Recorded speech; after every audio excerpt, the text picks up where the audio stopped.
12 नवंबर की शाम कोटेदार के रहने वाले मजदूर गब्बर सिंह ने सुरंग से इसी पाइप के जरिए पानी बहाकर छोड़कर संकेत दिया कि वह सुरक्षित हैं और उन्हें बाहर निकाला जाए। इसके बाद ऑक्सीजन और खाने की चीज भेजी गई, साथ ही मजदूरों को बचाने के लिए अलग अलग तरह की दवाइयां भी इसी पाइप के जरिए उन तक पहुंचाई जाती रही। हेलो दोस्तों, नमस्कार। आप लोग का बहुत बहुत स्वागत है हमारे इस चैनल में। दोस्तों, हमारे चैनल को सब्सक्राइब कर लीजिए, वीडियो को लाइक करें और कमेंट करके ज़रूर बताएं। दोस्तों, चलिए वीडियो को शुरू करते हैं।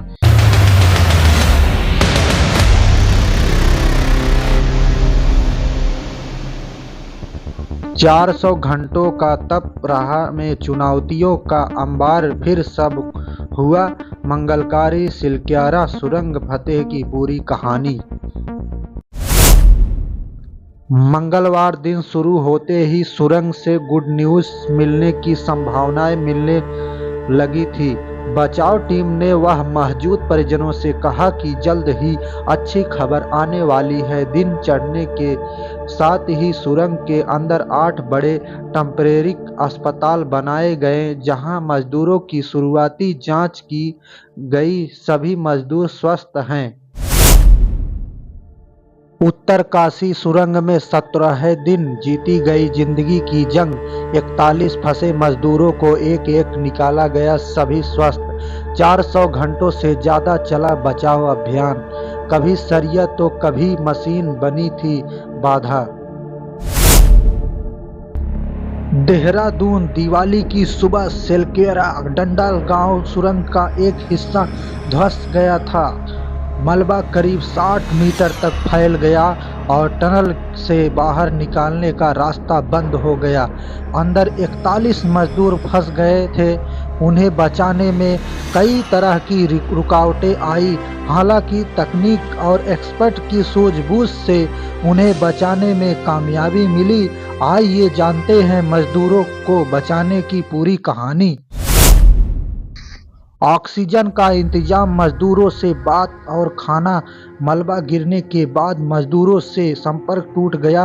ओकी टोकी भी काम नहीं कर रहा था। टनल से पानी निकालने के पाइप बिछाया गया था, उसके पास ओकी टोकी का सिग्नल मिला और मजदूरों से बात हुई।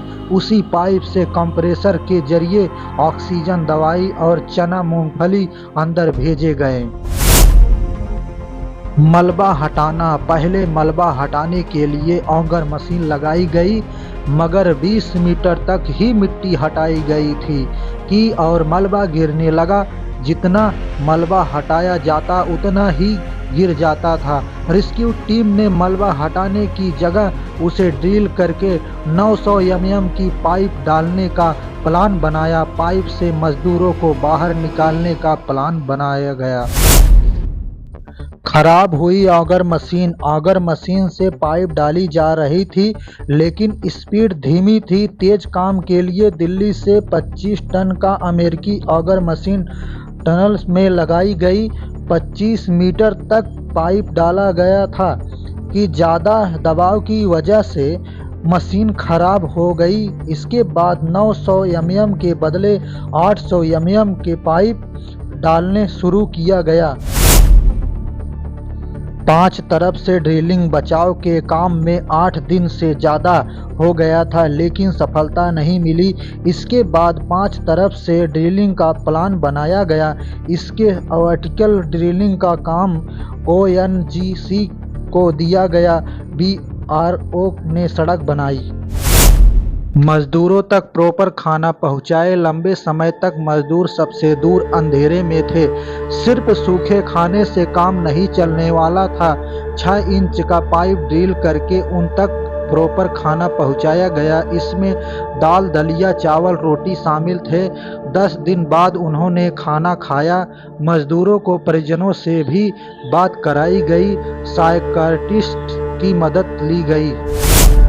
टूटी ऑगर मशीन। 60 मीटर मलबे से 45 मीटर तक 800 mm पाइप पहुंच गया था, मगर अमेरिकन ऑगर मशीन की ड्रिलिंग के रास्ते में सरिया और प्लेट आ गए। मशीन का ब्लेड टूट गया और ड्रिलिंग रुक गई। रैट माइनर्स के जरिए निकला मलबा। ऑगर मशीन खराब होने के बाद 6 रैट माइनर्स की टीम पाइप के जरिए अंदर गई और हाथ से मलबे को खोदकर रास्ता बनाया। 70 मीटर लंबा स्टील का पाइप वरदान सेलकेरा सुरंग में फंसे 41 मजदूरों के लिए 4 इंच डायमीटर का 70 मीटर लंबा स्टील का पाइप वरदान साबित हुआ। 12 नवंबर की शाम को कोटेदार के रहने वाले मजदूर गब्बर सिंह ने सुरंग से इसी पाइप के जरिए पानी बहाकर छोड़कर संकेत दिया कि वह सुरक्षित हैं और उन्हें बाहर निकाला जाए। इसके बाद ऑक्सीजन और खाने की चीजें भेजी गई। साथ ही मजदूरों को बचाने के लिए अलग अलग तरह की दवाइयाँ भी इसी पाइप के जरिए उन तक पहुँचाई जाती रही। शुरुआती 1 हफ्ते से अधिक वक्त तक यही पाइप सभी मजदूरों के लिए लाइफलाइन बना। इसके बाद बचाव टीम ने 20 नवंबर को 6 इंच डायमीटर का स्टील पाइप सुरंग के अंदर पहुंचाया। इसके बाद ही मजदूरों को पका भोजन भेजना संभव हो पाया। इसके बाद तमाम बाधाओं को पार कर बचाव टीम ने मंगलवार दोपहर के बाद मजदूरों तक राहत टीम पहुंचाने में कामयाब रही। रैट माइनर्स ने मजदूरों तक पहुंचाया। हाथ से आखिरी 12 मीटर की खुदाई 21 घंटे में करने वाले रैट माइनर्स की टीम ने बचाव में सबसे अहम भूमिका निभाई। टीम में शामिल यूपी के झांसी के निवासी प्रसादी लोधी कहते हैं कि यह तो 800 mm का पाइप है, हम लोग तो 600 mm के पाइप में घुसाकर रैट माइनिंग कर लेते हैं। टीम के दिल्ली निवासी सदस्य शंभू ने कहा कि जैसे ही टनल के अंदर पहला मजदूर दिखा उसने हमारी टीम की ओर हाथ हिलाया। फंसे मजदूरों ने जयकारे लगाए। किसी पतले छेद में घुसकर खुदाई करने रैट माइनिंग कहलाता है। लोग बारी बारी से पाइप के अंदर जाते फिर हाथ के सहारे छोटे फावड़े से खुदाई करते थे और मलबा बाहर भेजते थे। चूँकि इसमें जोखिम बहुत ही ऐसे में 2014 में एनजीटी ने इस पर बैन लगा दिया था। परिजनों ने कहा इंतजाम खत्म हुआ। सुरंग में फंसे मजदूरों के बाहर आने पर परिजनों ने राहत की सांस ली और कहा कि लंबा इंतजाम खत्म हुआ। यूपी के लखीमपुर से आई चौधरी ने कहा कि दिन में ही हमें सुरंग में बुला लिया गया था। हमें कपड़े और अपना सामान तैयार रखने को कहा गया है और कहा गया कि सुरंग से बाहर आते ही हमें भी उनके साथ भेजने का इंतजाम किया जाए। एक अन्य श्रमिक गब्बर सिंह नेगी के बड़े भाई जयमाल सिंह ने कहा कि मैं अपने भावनाओं को व्यक्त नहीं कर सकता। कुदरत भी आज खुश नजर आ रहे हैं और ठंडी हवाओं से पेड़ और पत्ते झूम रहे हैं। इंटरनेशनल एक्सपर्ट ने आसान की चुनौती। अनवर डिक्स और क्रिस कपूर जैसे नामी एक्सपर्ट ने रेस्क्यू में बड़ी भूमिका निभाई। डिक्स ऑस्ट्रेलिया के नागरिक हैं और international tunneling and underground space association के अध्यक्ष हैं।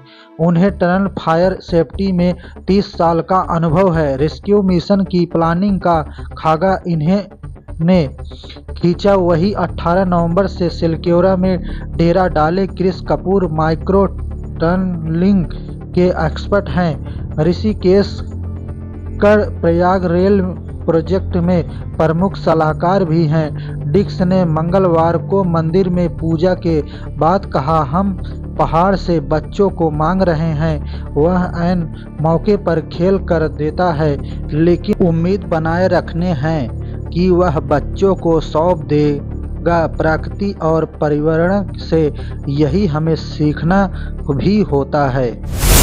आस्था भी बनी सहारा। सेलकेरा सुरंग में फंसे मजदूरों की जान बचाने में विज्ञान और तकनीक के साथ आस्था ने भी हौसला बढ़ाया। हादसे के बाद लोगों की मांग पर यह बाबा बौखनाग के अस्थायी मंदिर बनाया गया और रोज फंसे मजदूरों की सलामती के लिए प्रार्थना की की गई। एक्सपर्ट अनुरोध डिक्स ने भी यह पूजा की। कब कब क्या हुआ? 12 नवंबर सुबह 5:30 बजे सुरंग का हिस्सा ध्वस्त, 41 मजदूर फंसे। 13 नवंबर घटना की तह तक जाने के लिए 8 सदस्यों की बनाई गई कमेटी। 14 नवंबर मजदूरों को बचाने के लिए सुरंग में ड्रिलिंग शुरू की गई। 16 नवंबर अमेरिकन ऑगर मशीन को ड्रिलिंग के लिए लगाया गया।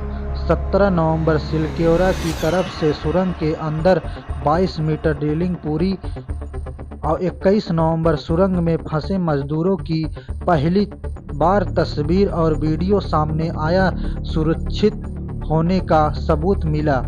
22 नवंबर सिलक्योरा की तरफ से 60 मीटर में से 45 मीटर ड्रिलिंग का काम पूरा हुआ। 24 नवंबर मशीन टूटने के बाद से खुदाई का फैसला लिया गया। 27 नवंबर मैनुअल ड्रिलिंग के लिए सेना की देखरेख में रेड माइनर्स को सुरंग में भेजा गया। 28 नवंबर रेड माइनर्स ने 10 मीटर हिस्सा के मलबे को भेद कर मजदूरों तक पाइप पहुंचाने में सफलता पा ली थी। देश, दुनिया, राजनीति, खेल, मनोरंजन, धर्म, लाइफस्टाइल से जुड़े रहने खबर सबसे पहले पाने के लिए इस चैनल को सब्सक्राइब करें और बेल आइकन जरूर दबाएं।